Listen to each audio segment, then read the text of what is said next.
ஏசாமி சாமி நீ என்ன வேலை காட்டில் வேலை ரொம்ப கஷ்டமாட்டு இருக்குது, குறுகிட்டு வந்தீங்க. சாமி ரொம்ப கஷ்டம்தாங்க. அதே ஆமாங்க, 3 ஆள் செய்கிற வேலையை ஒரு ஆள் செஞ்சா. அடே 3 ஆள் செய்கிற வேலை ஒரு ஆளா? ஆமாம் சாமி. அது என்ன அப்படி? வண்டியும் தள்ளணும், காங்கிரீட் வண்டியும் தள்ளிக்கணும், காங்கிரீட் வலிச்சு மூடணும், வண்டியும் தள்ளி வலிச்சும் போட்டுக்கணும். ஆமாம் சாமி.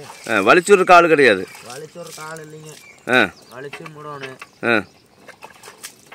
ஒரு காங்கிரீட் தள்ளிட்டு வலிக்கிறோமா, மறுபடியும் சிமெண்ட் மூட்டை சமைக்கணும். சிமெண்ட் மூட்டையும் சமைக்கணுமா? ஆமாங்க. சிமெண்ட் மூட்டை ஒரு மூட்டையை ஊருப்பட்டு கணக்கு ஐயா? ஆமாங்க, சிமெண்ட் மூட்டையும் சமைத்துக்கணும். என்ன பண்ணுங்க, அப்புறம் எல்லா வேலையும் நாமளே செய்யறதா இருக்குது. நேற்று கொஞ்சம் நம்ம கடுசா போச்சுங்க வேலை. இதான் நேற்று அப்படி குறுக்கிட்டு வந்தா அப்படி என்னடா இப்படி வருது அப்படின்னு பார்த்தேன்.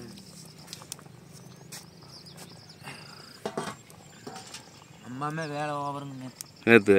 நேற்று நம்ம ஓவர் வேலை. கூலி அதே கூலி தானா? கூலி அதே கூலி தான் சாமி. அதுக்கு நல்லா காசு தர மாட்டாங்க.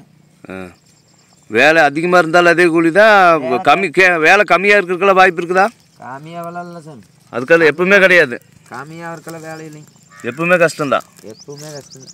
2 ஆள் படக்கூடிய வேலையை ஒரு ஆள் படணுமா? ஆமாங்க. ஒரே நாள் 2 நாளில் முடிகிற வேலையை ஒரே நாளில் முடிப்பாங்க. அந்த மாதிரி வேலை தாங்க. எல்லா வேலையும் நாமளே செய்யணுங்க. செஞ்சாதான் அது நீ கொஞ்சம் பாடுபடுற ஆளாக்குறதுனால நல்ல வேலை வாங்கிக்கிறாங்க. வேலையெல்லாம் நல்லா வாங்கிக்குவாங்க, வேலை வாங்கிக்குவாங்க. காசு வேணுமெல்லாம் வச்சு தர மாட்டாங்க, அதே கூலியே தான். அதே கூலி தான், அதே கூலி தான். நைட்டு 9 ஆனாலும் அதே தான், 10 மணி ஆனாலும் அதே தான், அதே கூலி தான்.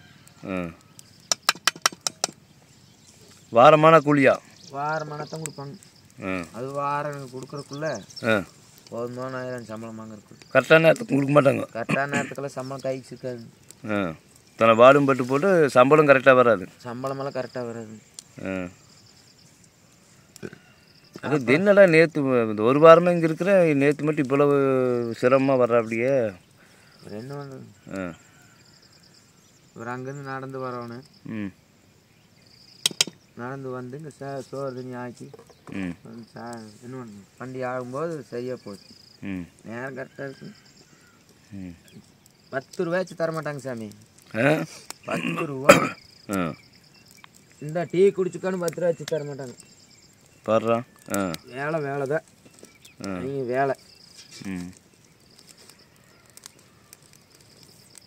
இப்போ 3 ஆள் செய்கிற வேலையை ஒரு ஆள் செஞ்சா அதானே இடுப்பு பிடிக்காம என்ன பண்ணுங்க. எத்தனை நாளைக்கு இப்படியே பாடுபட்டு நாசமாக போகிறது? ரத்தம் இருக்கு வரைக்கும் பாடுபடுப்பா. அப்புறம் என்ன சார் பண்ணுறது, எப்படியோன்னு பாடுபட்டதே இருக்க வேண்டியதான். எப்படியோன்னு அப்புறம் சிம்பிளாக வேலை செய்யறதுக்கு நம்மளுக்கு என்ன இருக்குது. பாட்டுக்கு போனால் தான் சோறு தண்ணி. கஷ்டத்தை அப்புறம் அந்த குழந்தைகளை காப்பாற்றணுமில்ல. குழந்தைகளை காப்பாற்றுறதுன்னா அப்புறம் கஷ்டப்பட்டு தான் ஆகும்.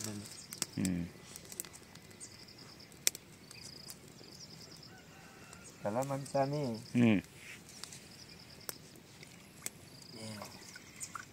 எப்படி சொல்கிறதுன்னு எனக்கு தெரியல. அதான் கஷ்டங்கிறது ஒன்றும் இந்த எப்படி இந்த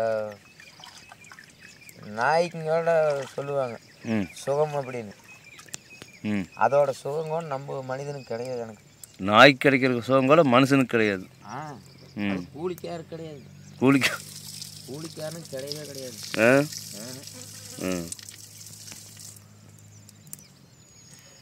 மாடு மாதிரி மாடுங்கூட ஒரு 5 நிமிஷம் நிற்கிது. 1/2 மணி நேரத்தை நிற்க வைக்கிற 1/2 மணி நேரங்கிறாங்க. பேருக்கிட்ட 1/2 மணி நேரம் லெஸ் அப்படிங்கிறாங்க. அந்த 1/2 மணி நேரத்துக்கு உண்டான வேலை சேர்த்து வாங்கிடுவாங்க. என்ன வேலை போட்டுட்டு கொத்தடி மாதிரி. ஆமாங்க, ஒரு ஆளை போட்டுட்டு சும்மா இப்போ 2 மாடு இழுக்கிறது எப்படி இருக்கு, ஒரு மாடு போட்டு இழுத்தா அதானே 2 மாடு இழுக்கிறது, ஒரு மாடு இழுத்த அந்த மாடு என்ன வேண்டு. அது மாதிரி தான் எங்கள் வேலையெல்லாம். இப்போ கீதா போனதுக்கு அப்புறம் இப்போ இவ்வளவு நாள் ஆகிப்போச்சு. ஆமாம் சார். குழந்தைகளை ஒரு பக்கம் இருக்கட்டுங்க, உங்களுக்குன்னு தனிப்பட்ட, ஏன்னா எல்லா மனுஷனுக்கு ஆமாம் சார், குடும்பத்தோட குழந்தைகளோட ஒட்டி வாழ்ந்தாலே அவங்க மனசுக்குள்ளன்னு ஒரு ஒரு ஆசை, ஒரு எண்ணங்கள், ஒரு சிந்தனைகள், அவங்கள பற்றின ஒரு இப்படி நாம் இருக்கணும் அப்படிங்கிற உங்களோட தனிப்பட்ட விருப்பம், ஆசை அப்படின்னு சொல்லி ஒன்றுமே இல்லையா? சாமி, தனி மனிதனாக இருந்திருந்தேன்னா எனக்கு வேற எந்த ஒரு இது இல்லாமல் நான் வாழ்ந்தேன். கல்யாணத்துக்கு முன்னால் தனி மனுஷனாக இருக்கும்போது, தனி மனுஷனாக இருக்கும்போது அந்த கனவெல்லாம் போயிடுச்சு. இப்போ வந்து ஒரு குடும்பம் குட்டி ஆகி ஒரு குழந்தைகளை வச்சுட்டு கனவு இல்லாமல் இருக்குமா சாமி? ஒரு லட்சியம் இல்லாமல் இருக்குமா? அதானே என் லட்சியம் எல்லாம் என்ன தெரியுமா சாமி? என் பிள்ளை மைண்ட் நல்லா படிக்க வச்சு நல்ல ஒரு வீடு, மலைக்கு ஒழுகாம ஒரு வீடு கட்டி, மலைக்கு ஒழுகாத ஒரு வீடு, மலைக்கு ஒழுகாத ஒரு வீடு, குழந்தைகளோட எதிர்கால கல்வி, நல்ல ஒரு எதிர்காலம், நல்ல குழந்தைங்க நல்லா படிச்சு அவங்களுக்கு ஒரு வேலை கீழே கிடச்சி அந்த மாதிரி என் பிள்ளை மைண்ட் நல்லா வாழணும் அப்படின்னு எனக்கு ஒரு கனவு இருக்குது. உங்களுக்குன்னு தனிப்பட்ட கனவு எதுவும் இல்லை? தனிப்பட்டதெல்லாம் எனக்கு எதுவுமே இல்லை சார். என் பையனும் பிள்ளை நல்லா வாழ்ந்து அவங்களுக்கு நல்லா ஒரு ஒழுகாத வீடு கட்டணும்னா அதுக்குள்ள எப்படியோ ஆண்ட முன்னத்தில் பாடுபட்டு அதுக்கு தான் ஐயப்பனுக்கு மாலை போட்டுட்டு அந்த ஐயப்பனை கும்பிட்ற காரணமே இதுதான்.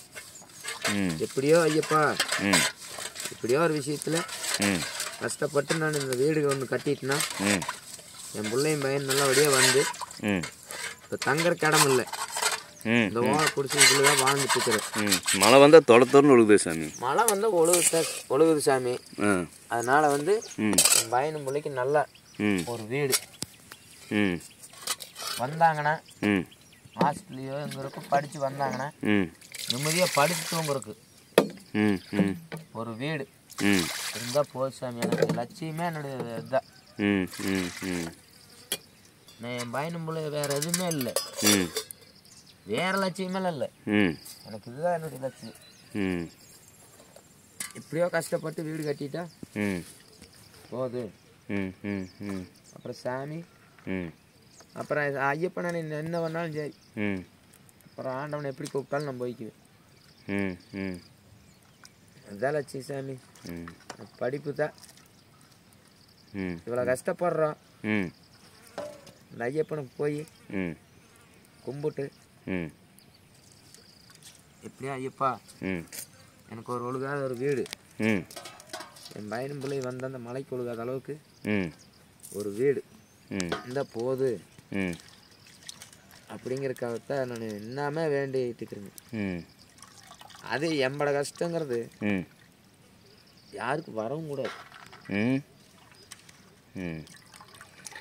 அப்போ அப்போ புதுசாக கல்யாணம் முடிச்ச போது உங்கள் மனைவியாக இருக்கும்போதெல்லாம் வேறு மாதிரி ஆசைகள் இருந்திருக்கு? அதெல்லாம் வேறையாக இருந்துச்சு. அதுபடி தொழிலில் நல்லா முன்னேறி, தொழிலில் வந்து நான் நல்லபடியாக செஞ்சுட்டு இருந்தேன். மைக் செட்டெல்லாம் நல்லா ஓட்டுவோங்க. அது வந்து மக்கள் இடத்துல பேர் எடுத்தேன். நீ எங்கே போனாலும் கண்டிப்பாக நல்ல பேர் தான் எடுத்திருப்பேன். நல்லா பேர், உனக்கு பிடிக்காதவங்க கூட உனக்கு பிடிக்கும் ஐயா, நல்லா பேர் எடுத்தேன். அதான் சொந்த வந்தாங்க. அதாவது மனைவி போன வருமானம் கம்மியாக இருக்குன்னு ஓடி போயிட்டா, ஆள் அழகாலன்னு ஓடி போயிட்டாளா? அந்த அம்மா போனது வந்து அது எனக்கு என்ன காரணமே எனக்கே தெரியலைங்க. உங்களுக்கே தெரியல? எனக்கே தெரியல எதுக்கு போச்சு, எதுக்கு இப்படி ரெண்டு குழந்தை பெற்று போட்டு எதுக்கு ஓடுனாலும் இன்னுமே அதுக்கு விட தெரியல. எனக்கு என்ன விட தெரியலைங்க. அது அதுக்கு ஏதோ ஒரு விட சொல்லியிருந்தா தெரியும். அதானே, எனக்கு எது குறை இது குறை, ரெண்டையும் மூட்டு போட்டு ஒரே ராத்திரில இருந்து இன்னொருத்தனோட போயிட்டா. ஆமாம் சாமி. ஆனால் இன்னொன்று தெரியணுமில்ல, காரணம் தெரிஞ்சா தானே. அதானே, இப்போ நான் ஐயப்பங்கிட்ட வந்து சாமி எனக்கு ஒரு ஒழுகாத வீடு, என் குழந்தைகளுக்கு ஐயா உங்கள்கிட்ட படுத்து ரெண்டு பிள்ளை வைக்கும்போது கூட உனக்கு அந்த வித்தியாசம் தெரியலையா? சாமி நம்ம தொழில் முக்கியமாகவே இருக்கிறோம்ல. குழந்தைய பாயிருச்சு, நம்ம சம்பாதிக்கணும், அந்த குழந்தைகள் நல்லா வளர்த்தோணும், நல்லபடியாக படிக்க வச்சாச்சா அந்த குழந்தைகளுக்கு வாழ்க்கை.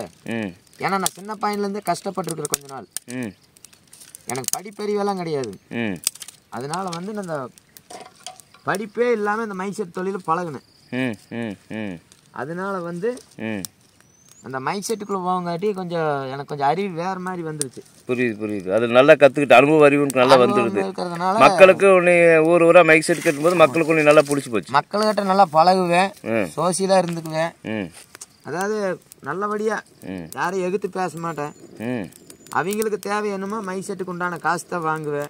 எச்சு வாங்க மாட்டேங்குது, எச்செல்லாம் வாங்க மாட்டேங்க. அது மாதிரி பழகங்காட்டி நல்லா பழகிட்டாங்க. அதை வச்சு நான் பள்ளிக்கூட மாட்டோம் படிப்பாக எடுத்துட்டவையே. ஓ, அதில் கற்றுட்டாச்சு. அதில் கற்றுறது தான், வேறு எதுவும் இல்லை. அப்புறம் இந்த சாமி எப்படி எதுக்கு ஓடுச்சு? அதானே ஒன்னே சோறுலேன்னு சொல்லியிருக்கோன்னு. அதானே இல்லையா? எனக்கு வேற எதுவுமே ஏதோ ஒன்று இப்போ நான் என்ன சொல்கிறேன், ஐயப்பங்கிட்டே வேண்டது என்னன்னு வேண்டுற ஒரு சாமியிட்ட வேண்டிக்கிறேன். ஐயப்பங்கிட்ட சாமி எனக்கு ஒழுகாத வீடு வேணும் அப்படின்னு நான் கேட்கணும்ல. ஆமாம், அது மாதிரி கேட்டால் தான் எதுவுமே தெரியும். சரி, நான் பாட்டுக்கு மாலை போட்டு போனால் சாமி என்ன பண்ணுங்க? என்ன பண்ணு, எனக்கு எதுவுமே பண்ணல சாமி அப்படின்னு நினைக்க முடியாதுல்லைங்க. அது மாதிரி எனக்கும் தெரியல, இன்னமே தெரியலைங்க. அதுக்கு விடையே என்ன தெரிய மாட்டேங்குது. ஏன் ஓடுனாங்கிறதுக்கு விடையே இன்னும் தெரியல. அதுவும் சொல்லலைங்க. ஆம்பளை சோகம் பத்துல ஓடி போயிட்டாலோ தெரியலையே சாமி. அதுலயெல்லாம் கெங்கு சாமி சரணம். யாரு நீங்களா? ஆமா, இல்லையா அப்புறம் 2 பெற்றிருப்பீங்களா?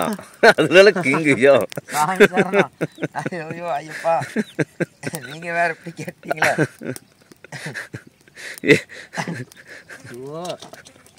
ஆமா, நீ கேட்டங்க, நான் ஏதோ சொல்லிட்டேன். எல்லாம் நல்லா வாய்ந்தாங்க. என்னன்னு தெரியணுமில்லங்க. அதுதானே விவரம் தெரியாம ஓடுனா. விவரம் தெரியாம ஓடுனா என்ன அது? அப்புறம் நானும் விட்டுட்டுங்க. அப்புறம் குழந்தைக்கு தான் லைஃப் நம்மளுக்கு. அதானே. அதுக்கப்புறம் உங்கள் எண்ணங்களும் சேர்ந்து கல்யாணத்துக்கு முன்னாடி தொழில் வளத்தில் பெருகி குடும்பம் வந்தாலும் நல்லா வச்சு நல்லா காப்பாற்றணும் அந்த எண்ணம் இருந்திருக்குது. அந்த எண்ணம் இருந்ததுங்க. இது போனோடனே கொஞ்சம் கால சூழ்நிலை மாறி அப்படியே இறக்கி விட்டுடுது. அப்படியே பூரா குழந்தைக்கு நினைப்பு மேலே வந்துடுது. ஏன்னா நாம கஷ்டப்பட்டுட்டோம், நாளைக்கு நம்ம சாமிக்குமே இதே நிலைமை ஆயிட்டோம். அதானே, நம்ம குழந்தைகளுக்கு ஆயிடுச்சுங்க, அனாதி ஆயிருமில்ல. அப்புறம் பாவம், அந்த பாவம் நம்மளுக்கு வந்துருங்க. அதனாலதான் நான் அதெல்லாம் விட்டுட்டுங்க. முதல் குழந்தைய நல்லா படிக்க வச்சு நல்ல ஒரு வீடு கட்டி, நம்ம வீடு மெத்தையெல்லாம் எடுக்க தேவையில்லைங்க. ஒழுகாத அளவுக்கு, மலைக்கு ஒழுகாத அளவுக்கு, மலைக்கு ஒழுகாம ஒரு வீடு கட்டினா போதும். சும்மாங்க தார்ஸ் எடுத்து தார்ஸில் வாழ்ந்தாலும் அதே தான், குடிசில் வாழ்ந்தாலும் எனக்கு அதே தான். என்ன இந்த குடிசிலேயே ஒழுகாம இருக்கும், அதுதான் வேற எதுவும். குழந்தைக்கு வந்தது அப்படின்னா நிம்மதியா படுத்து பாப்பால ஹாஸ்டல் போட்டாச்சு, தம்பி மலைக்கு போயிட்டு வந்து ஹாஸ்டலில் போட்டுடலாம். அதுக்கப்புறம் நீங்கள் தனியால் தானே மறுபடியும் ஏதாவது ஹாஸ்டல் வந்தால் நாளைக்கு அது ஒரு பெரிய மனுஷி ஆனானா அது வெளியே தள்ளுறதுக்கு மறுபடியும் ஊர் சேர்த்துறதுக்கு நிறைய விஷயம் இருக்குது. எப்போ வேணாலும் வரல சாமி. 11 முடிஞ்சுது. பாப்பா வேற 6வது முடிஞ்சு நீ 7வது. எப்போ வேணாலும் செலவு வச்சிரு. என்ற கணிப்பு 7வது போகும்போது வந்துருவான்னு நினைக்கிறேன். 6 மாதம் தான் டைம் இருக்குது. எனக்கே பயமா இருக்குது. 10 ரூபா கிடையாது. டெய்லி கூலிக்கு போனால் தான் சாப்பாடு. டெய்லி 100-200 வாங்கிட்டு வந்து அந்த அரிசி வாங்கிட்டு வந்து இப்படித்தான் ஆக்கி சாப்பிட்டு வந்துட்டு இருக்கிறேன். என்ன பண்ணுறது, அப்புறம் குழந்தைகளை காப்பாற்றியே ஆகணும். அவங்களும் விட்டுட்டு போயிடுச்சு, நாமளும் விட்டுட்டு போய் ஏதோ ஒன்று பண்ணிட்டோம்னா. ஆனால் அந்த விட்டுட்டு போயிட்டாங்கிற அந்த வருத்தத்தை மறந்துட்டீங்க. அதெல்லாம் நான் மறந்துட்டேன் சாமி. அது போனால் மயிறு போச்சு. அதெல்லாம் ஒரு வருத்தமே இல்லை. குழந்தைகள் தான் விஷயம். குழந்தை அது தூங்குறதுக்கு ஒரு நல்ல இடம். நாளைக்கு அது நல்ல விவரம் தெரிஞ்சு பார்க்குற போது அதுகளுக்கெல்லாம் தெரியுமா அம்மா போனதெல்லாம்? அது தெரிஞ்சு பையனுக்கு தெரியும், லைட்டா பையனுக்கு தெரியும், கொஞ்சம் தெரியும். ஆனா மூஞ்சி அடையாளம் தெரியாது. அம்மா இதுதான் அம்மான்னு தெரியாது, இதுதான் அம்மான்னு தெரியாது. ஆனா அம்மா ஓடி போச்சுன்னு தெரியும். அம்மா இல்ல, இது ஏன்னா எல்லா வீட்லயும் அம்மா இருக்குது, நம்ம வீட்டுல அம்மா இல்லைங்கிற கேள்வி வரும்ல. அந்த கேள்வியில் அது கேட்கறதும் இல்லைங்க. கேட்கறது புரிஞ்சுக்கிச்சு. அதாவது நான் அந்த அளவுக்கு நடத்திக்கல. இப்போ சில பேர் அடிப்பாங்க, கொடுமை வருத்துவாங்க. அப்புறம் ஒரு சில பேர் லைட்டா பாசம் வச்சிருப்பாங்க, அது பாசம் மாதிரி தெரிஞ்சிருக்காது. அது அம்மா இருந்திருந்தா நாம் இந்த மாதிரி இருப்போமா அப்படியா இருப்பேன்னு நிறைய குழந்தைகள் நான் பார்த்துருக்குறேங்க. புரியுது. அப்புறம் இதுக்கு 2 அப்படியெல்லாம் நினைக்காது. இதுக்கு 2மே தாத்தா ஆயா அப்பா அப்படிதான். இதுக்கு வேற எதுவுமே தெரியாது. அந்த அளவுக்கு பாசம். அதனால அந்த தாய் பாசங்கிறது தெரியாது. அந்த சாமியா இருந்திருந்தாலுமே அடிச்சும் கிடிச்சு அது பண்ணும்போது அப்பா அப்படின்ட்டு தான் ஒடியார் எங்கிட்ட தான் வருங்க ரெண்டுமே. ஓ. ஆனா அப்போவே வந்து அது வந்து குழந்தைகளெல்லாம் அடிக்க அப்பவே அதெல்லாம் படுற அடிக்கு அடே. குழந்தைகளை கொடுமைப்படுத்திட்டு தான் இருந்துருக்குறான். அப்போ நான் அப்போ சண்டைக்கு போவேன். எது குழந்தைகள் அடிக்கிற, எது குழந்தை அடிக்கிற, குழந்தையெல்லாம் அடிக்கிற வேலை வச்சுக்காத அப்படிம்பேன். அப்புறம் நான் கவனு கிளம்பிடுவேன். ரெண்டு லைட்டு கைட்டு எடுத்துட்டு எதந்த காரியமான வீட்டுக்கு சீர் வீட்டுக்கு அப்படின்னு போயிடும். எது கண்டுக்கவே மாட்டேங்க அதையே. அப்புறம் பசங்களுக்கு எதாவது வாங்கி கொடுத்துட்டு கிளம்பிடுவோங்க. இப்படித்தான் போயிட்டு. ஆனால் வந்து தாய் பாசத்தை விட என் பாசத்தை அதிகமாக காட்டணும். நான் எந்த ஒரு தவறும் செய்ய மாட்டேதுக்குனால இதுக்கு முன்னாடி முன்னால எதுவுமே பண்ண மாட்டேன். அதுல சும்மா அடிக்கிறதும் இல்லை.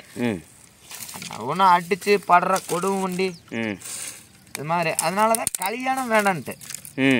ஏன்னா இது கல்யாணம் மூச்சு. அது வந்து விஸ்குன்னு அடிச்சு அப்புறம் அது சின்னாயே வந்து சித்தி அப்படின்னு ஒரு பேர் வரக்கூடாதுன்னு தான்.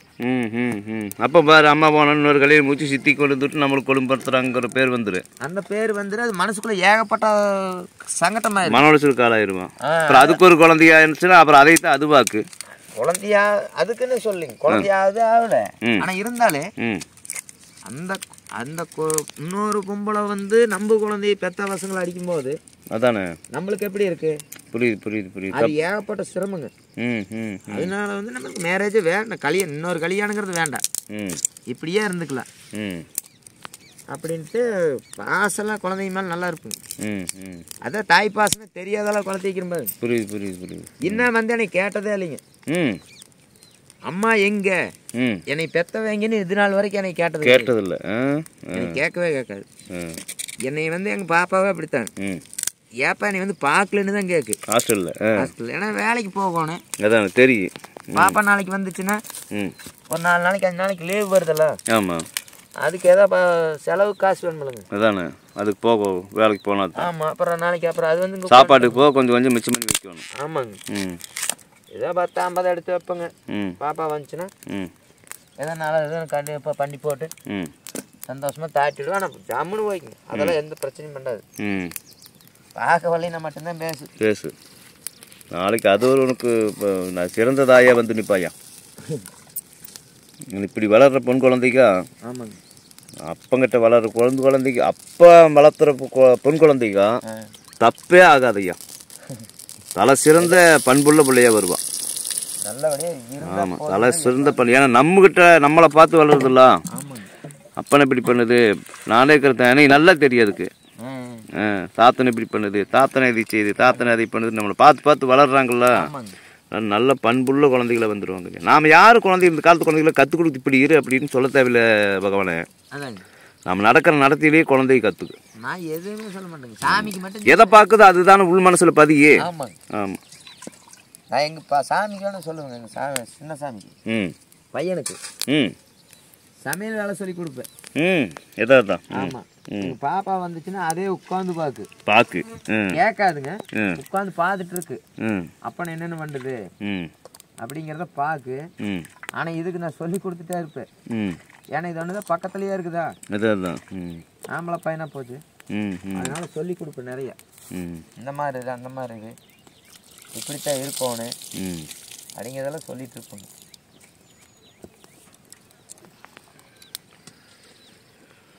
நம்ம கஷ்டம் நம்மளோடய போகிறானு சாமி. என் பையனுக்கே என் பிள்ளைக்கு நம்மளோட கஷ்டம் வரக்கூடாது. அதுதான் வேற எது இல்லை.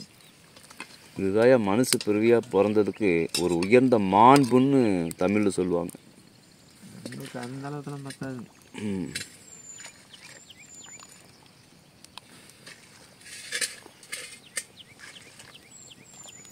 இன்னைக்கு என்ன சமையல்? இன்னைக்குங்களா கத்திரிக்காய் உருளைக்கிழங்கு தட்டைக்கொட்டை பொரியல்.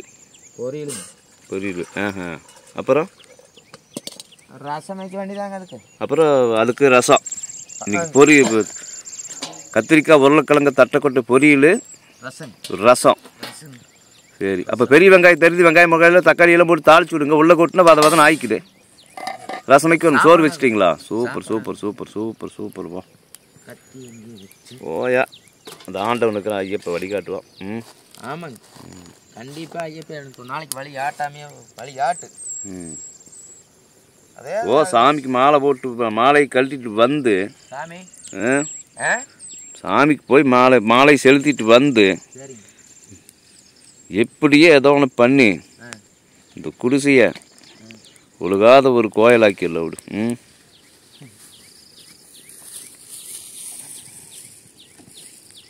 இந்த குடிசை கணக்கில் கூட சேராது ஐயா, பந்தலையா சிரிச்சுக்க வேண்டியதால ஐயா நாம.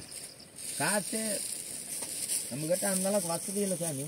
ம் ம் பாருங்க ம் அதனால அதுலேயே இந்த மாதத்துலேயே போட்டு இங்கே இருக்கிற செடிகள் வச்சே ஒரு கூடு கட்டிட்டேன். ஆமாங்க ஆமாம் மைனாக்குருவியாட்டம் இங்கே இருக்கிற இலதலை வெட்டி செடிகள் வச்சு கீழே கிடந்த தென்னம்பட்டையை வச்சு ஒரு கூடு கட்டிட்டு வர நீ தானையா இந்த வனத்தில் இருக்கிற பறவைக்கு பண்ணுற மாதிரியே பண்ணிட்டு ஐயா. என்ன பண்ணுது இங்கே இருக்கிற இலை தலை செடி கொடி வச்சு ஒரு கோட்டை கட்டி போட்ட வர.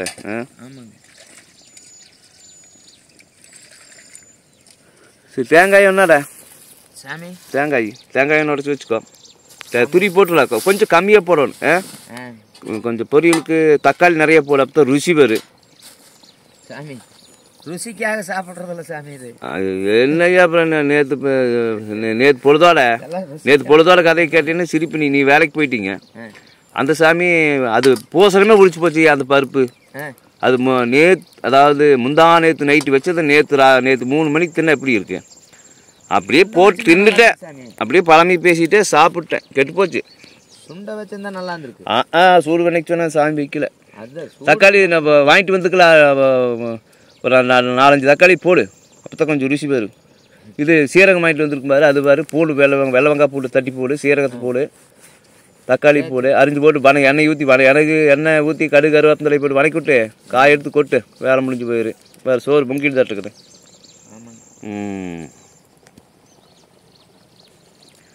சூப்பர். போ என்ன கத்திரிக்காயை வந்து காம்போட போட்டாச்சு, உருளைக்கிழம்பு தோலை தொழிக்காமையே போட்டு ஏட்டுக்குது. ஆமாம் சாமி பாருடா, அப்படியே கொத்தோட சாப்பிடலாமல்ல காய். கத்திரிக்காய் உருளைக்கிழங்கு தக்காளி துவையல், கூப்புனரிசி சாப்பாடு, புளி ரசம். சூப்பர். போ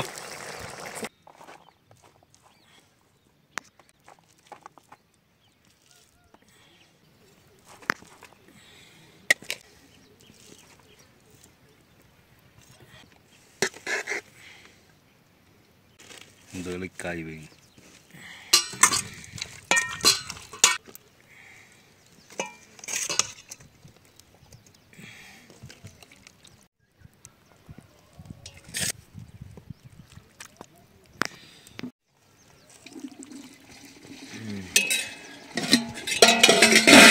தட்டக்கொட்டை உருளைக்கிழங்கு கத்தரிக்காய் தக்காளி கடையல் துவையல். சாமி சூப்பர். வா ஆண்டவனே ஐயப்பா மகாமுனியப்பா எம்பெருமாளே. நல்ல சூடு இப்போ தானே சாமியாக இருக்கணும்.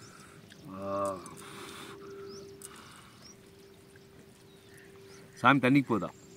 ஆமாங்க, நான் போய் பிடிச்சி வச்சுட்டு வந்துடுங்க. ஒரு சாயந்தரமான நம்ம போய் எட்டு வருவேன். ஒரு சின்ன குடத்தை முட்டாம்மா சாமி எட்டு வருவேன். நல்லா இருக்குது. காயத்தை இப்படி கத்திரிக்காயை தொக்க போட்டீங்க. எப்படி கழிச்சு சாப்பிட்றதுனால சொல்லுவேன். போட்டு நல்லது சாமி.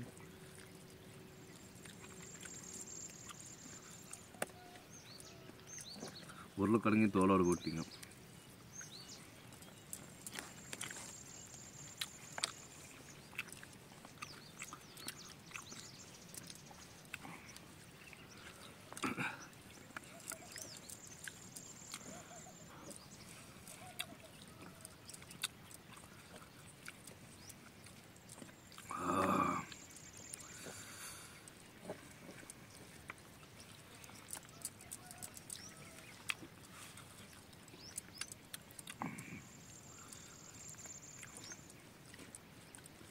தட்டைக்கொட்டை உள்ள தட்டைக்கொட்டை போட்டு கடிக்கும், நல்லா இருக்கு. வித்தியாசமாக இருக்கு. தேங்காய்க்கு இதெல்லாம் இது தக்காளி புளி ரசமா? ஆமாங்க.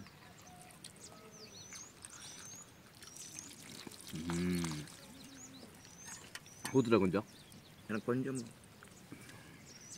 ஊற்றுட்டா போ சோத்து நினைஞ்சதுன்னா சாப்பாடு ஊறிக்கு நல்லா இருக்கும். ஆமாங்க. நல்லா கப்புன்னு சூடு மாறி இந்தாங்க உங்களுக்கு தண்ணி.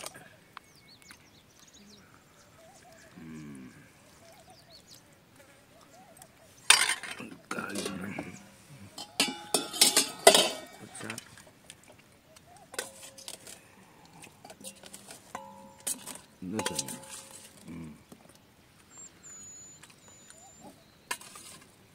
எங்க அந்த சாமி இன்னும் காண மாட்டேங்குது. அடே அப்பா, இது சாப்பிட்டு இருந்துச்சா போது பகவானே. ரசம் கொஞ்சம் ஆறிடுது, நல்லா இருக்கு, மிதமான சூடு.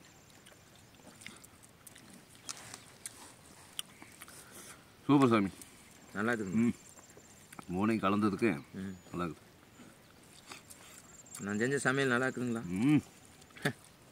பொம்பளை தோத்து போனாவோ என்ன சாமி? பொம்பளை தோத்து போனான், அப்புறம் எப்படி போய் தாய் பாசம் என் குழந்தை கேட்குங்க? அதானே, நல்லா இருக்கு. தாய்க்கு போட்டேன் ஒன்றுமே இல்லை, சும்மா விறகடுப்பில் சாதாரணமாக 2 சட்டி வச்சு ஆக்குனாலுமே நல்ல தரமான ருசியில் பண்ணிடுறியா. அதாவது சமையலுக்கு சும்மா கண்டதெல்லாம் வாங்கி வச்சு அந்த மசாலா இந்த மசாலா அதுன்னு ஊடு சமையலுக்கட்டு பூரா நரைச்சி வச்சுருப்பாங்க நம்ம பொம்பளைங்க. எல்லாத்தையும் போட்டு வச்சு அடிச்சிருவாங்க. அந்த அளவுங்கிறது வந்து எல்லாமே அபரிமிதமாக இருக்குது. எந்த குழம்புக்கு இருந்தாலுமே மசாலா வந்து சமையல் கட்டில் கலக்குது, மாதம் 10,000 ரூபாய்க்கு வாங்கி போடுறாங்களே, புருஷமாக இருக்கும். அப்புறம் என்ன எடுத்து அரைக்க வேண்டியதுதானே, தட்டிவிட. அதனால் எதை எந்த அளவில் போடணும்னு தெரியாது.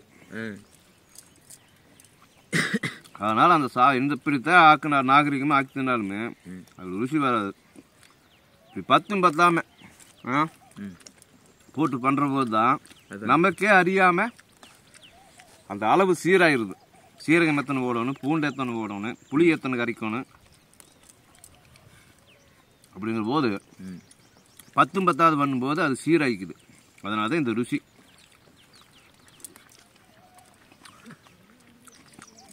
சூப்பர்வோம்.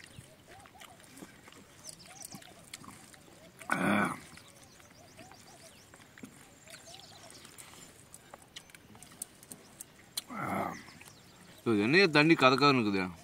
அதான் சாமி குடிக்கிறது, அங்கே போயிட்டு வருவாங்க. இப்போ கண்ணுக்கு தெரிய மென்னையும் மறக்குதியா. இந்த தண்ணியில் பாசம் பிடிச்சிக்கும்ல. ஆமாங்க. அந்த பாசி நூல் நூலாக இருக்கும்ல, அது வடிகட்டித்தான் சாமி கொண்டு வருவோம். ஒன்றரை வடி கொண்டு போடு. அழுக்கு வேட்டியில் வடி கட்டுறேன், 10 நாளுக்கு கட்டின வேட்டியில் வடி கட்டுறேன் சாமி. எதாக இருந்தாலும் அந்த இடத்துல யூஸ் பண்ணிக்கணுங்க. எனக்கு அதுதான் வேணும்னா எப்போ போய் வடிச்சட்டு வருதுங்க. இந்த பழமை பேசியே நீ ஆஃப் பண்ணிடுறேன். காலில் ஒரு காயமாயிடுச்சுன்னு வச்சுக்கோங்க, டாக்டர் வந்து எப்போ நத்தத்துன்னு எடுத்துறது. ஏதோ ஒரு தலையை பொறிச்சு இல்லை கடைசிக்கு மண்ணினால் வச்சு அப்பி கட்டின வேட்டியோ கட்டின ஒரு துணிவோ கிழிச்சு கட்டு போட்டு போயிடலாம். அப்புறம் நான் எப்போ வடி வாங்கிட்டு வந்து உங்களுக்கு நான் எப்போ டீ வடிச்சு கொடுத்து அதானே. ஓ அப்படி கணக்கு. ஊற்று போட்டா கொஞ்சம் ரசம் ஊற்ற வர இருக்க மாட்டேங்குது. எனக்கு போதுங்க தையா ஊற்று தின்னையா. போதும். சுட தின்ன தையா சோறு கஞ்சியே கூலம். அதோட பக்குவத்தில் சாப்பிட்டோம்னா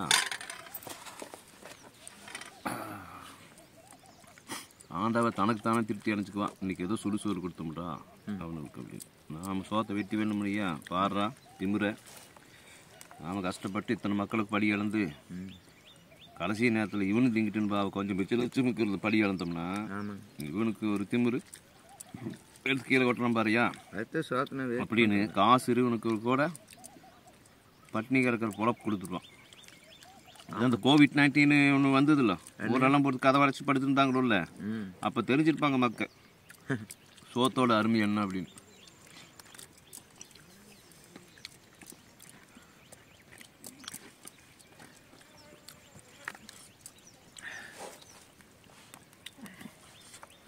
நல்லா கறியா.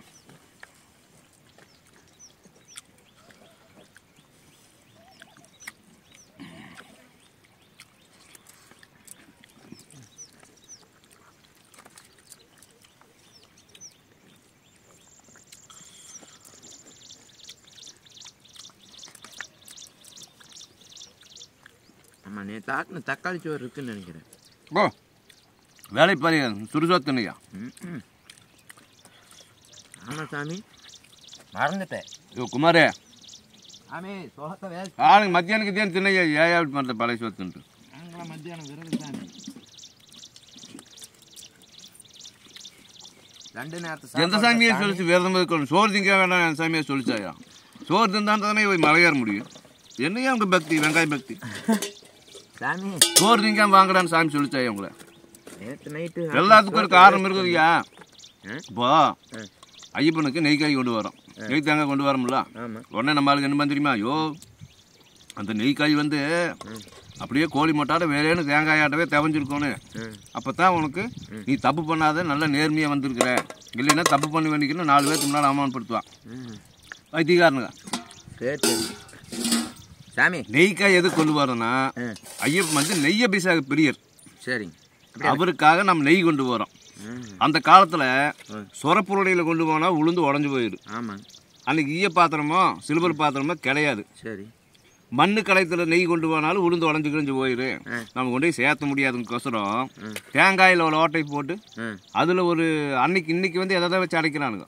அன்னைக்கு வந்து தேன் மெழுகு, ஆமாம், தேங்காய்க்குள்ளே நெய்யை ஊற்றி தேன் மெழுகு வச்சு பத்திரமா கொண்டு போய் கடவுளுக்கு சேர்த்துனான். ஓ அது தேவைஞ்சிருந்தா என்ன, தேவையாட்டி என்ன, ஐயப்பனுக்கு பத்திரமா அந்த நெய்யை கொண்டு போய் சேர்த்தோணும்.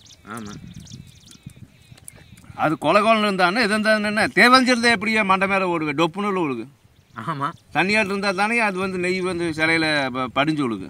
ஆமாம், உடனே நெய் தேவைஞ்சிருந்தா தான் நல்லது, தேவையில்லைன்னா கெட்டது, இது அப்படி இதுன்னா நம்ம ஆளு சொல்லிடுவானுங்க. எப்படி சாமி இப்படி கண்டுபிடிச்சிங்க? மூட நம்பிக்கை வைத்தியக்காரனுங்க. அப்படியே ஒரு கரண்டி எடுங்க. அப்புறம் காலுக்கு செருப்பு போடுவானே ஏன் சொன்னான்னு தெரியுமா? இப்போ நான் பாங்காட்டு வாசிக்க, நம்ம பாலுக்கு செருப்பு போட்டாலும் செருப்பு போடலன்னு ஒன்று தான். ஆமாம், ஆனால் நகரத்தில் இருக்கிறவங்க பார்த்த மாதிரி ரோஜா பூவாட்டு இருக்கு பாதம். ஆமாம், சில ஆம்பளைகளுக்கு பொம்பளை காலாட்டு இருக்கு. ஆமாம், அவனெல்லாம் ஒரு 2 எட்டு வச்சானா காலில் ரத்தம் வந்துடும். அதனால் ஒரு மாதத்துக்கு ஒரு 48 நாள் 3 மண்டலம் காலில் செருப்பு போடாமல் நடந்தா என்ன, காலில் காலில் செருப்பு போடாமல் நடந்தா, சாமி கருத்து சொல்லுது, காலில் செருப்பு போடாமல் நடந்தா கால் மரத்துக்கு அந்த 48 நாள் நடக்கிற போது இந்த ஒரு நாள் நடக்கிறது வந்து உனக்கு வலியாக தெரியாது, வேதனை இருக்காது, துன்பம் இல்லாமல் சாமி போய் பார்ப்பேன். பாதி வழியில் ரத்தம் வந்துருதுன்னு என்ன சாமி பிடிச்சி கண்ட வேலையை திருப்பிடலாம். அதுக்கு ஒரு மூட நம்பிக்கை ஏதாவது சொல்லிட்டு போயிடுவான், அதுக்கோசரம் எடிட் பண்ணுறது. அப்படியா? ஆமாம். இன்னொரு காரியம் சொல்கிறேங்க. காலையில் 4 மணிக்கு எஞ்சி குளிர்ந்தண்ணீர் குழி, பொழுதோட 6 மணிக்கு மேலே குளிர்ந்தண்ணீர் குழி அப்படின்னு சொன்னதுக்கு காரணம், இந்த ராமநாதபுரம் மாவட்டம் மதுரை மாவட்டத்தெல்லாம் தெற்க போயிட்டுன்னா பூரா ரொம்ப வெயில் மண்டையை புழக்கு. ஆமாம், சரியா? ஆமாங்க, நாம் ஏதோ பாங்காட்டத்தில் இருக்கிற குளிர் தாங்குவா. ஆமாங்க, அந்த மாதிரி மாவட்டங்கள்லேருந்து வர ஜனங்களுக்கு தமிழ்நாடு முள்ள இருக்கிற மாதிரி ஒரே மாதிரியே இருக்குது சுதாசன் இல்லை. அதனால் காலையில் குளிர்ந்தண்ணி ஊற்றி பழகினானா குளிர் தாங்கிற வல்லம் வந்துடும். பொழுதோட குளிர்ந்தண்ணி ஊற்றினா குளிர் தாங்கிட்டு அவங்க படுத்து பண்ணலாம், உடம்பு குளிர்ச்சியாக இருக்கிறப்ப அந்த கோதலுக்கு அது கரெக்டாக இருக்குது. அப்போ நீ சபரிமலை மலை ஏறும்போது என்ன நாய் நக்கிற மாதிரி நக்கு குளிர், அந்த குளிர் தாங்கணுமில்ல, குளிர் ஐயா சொல்கிறேன், அந்த குளிர் தாங்கணும் இல்லையா, அதுக்கோசரம் தான் காலையிலும் பொழுதோடையும் குளிர்ந்தண்ணி ஊற்றுங்கய்யான்னு சொன்னது. இப்படி எல்லாத்துக்குமே மனுஷ உடல்நிலை சார்ந்த அறிவியல் சார்ந்த நுட்பத்தை கண்டுபிடிச்சு சொல்லியிருக்கிறான் அன்னைக்கு நம்ம குருசாமி. இதையும் நம்ம மக்கள் தப்பா பிரிக்கிறது. பிரிவகம். இன்னொரு விஷயம், 48 நாள் நாம, அது ஏன் 48 நாள் சொன்னாங்க தெரியுமா? அதுக்கு காரணம் யாருக்காவது தெரியுமா? நிறைய பேருக்கு தெரியாது. 48 நாள் நாம் கடுமையான விரதம் இருந்து, கடுமையான விரதம் என்ன, ஒரு பீடி சிகரெட் குடிக்காம, ஒரு பொம்பளை கிட்ட படுக்காம, ஒரு பொம்பளத்தோட முன்மையா ஒரு பொம்பளத்தோட சேராம 48 நாள் அந்த விந்த அடக்கி ஒரு மனுஷன் வந்து அந்த மலை ஏறும் போது, அந்த 48வது நாள் அந்த மலை ஏறும் போது அந்த விந்து வந்து தலைக்கு ஏறுமாமா, கெட்டி சேர்ந்து தலைக்கு ஏறுமாமா. அப்ப அது குண்டலினி யோகம்னு ஒன்று ஒரு மனுஷனுக்கு ஒன்று உருவாகுது. அவனை அழிக்கவே முடியாது சீக்கிரமா. உசுருவாக்காத அவனுக்கு. அப்படியா? அப்படி ஒரு உடம்புக்கு வந்து மனுஷ உடம்புக்கு அந்த வல்லமை தர சக்தி அந்த 48 நாளுக்கு நம்ம விந்தடைக்கு நாம அந்த ஆண்டவன் நினைச்சு நம்ம போகும். ஆண்டவன் நினைக்கிறது 2வது பட்சம். இதுக்கு எல்லாமே அறிவியல் காரணம் இருக்கு. குண்டலினி யோகம்னு ஒன்று இருக்கு. அந்த 48 நாள் நம்ம பொம்பளை கிட்ட படுக்காம விந்தடைக்கு போகும்போது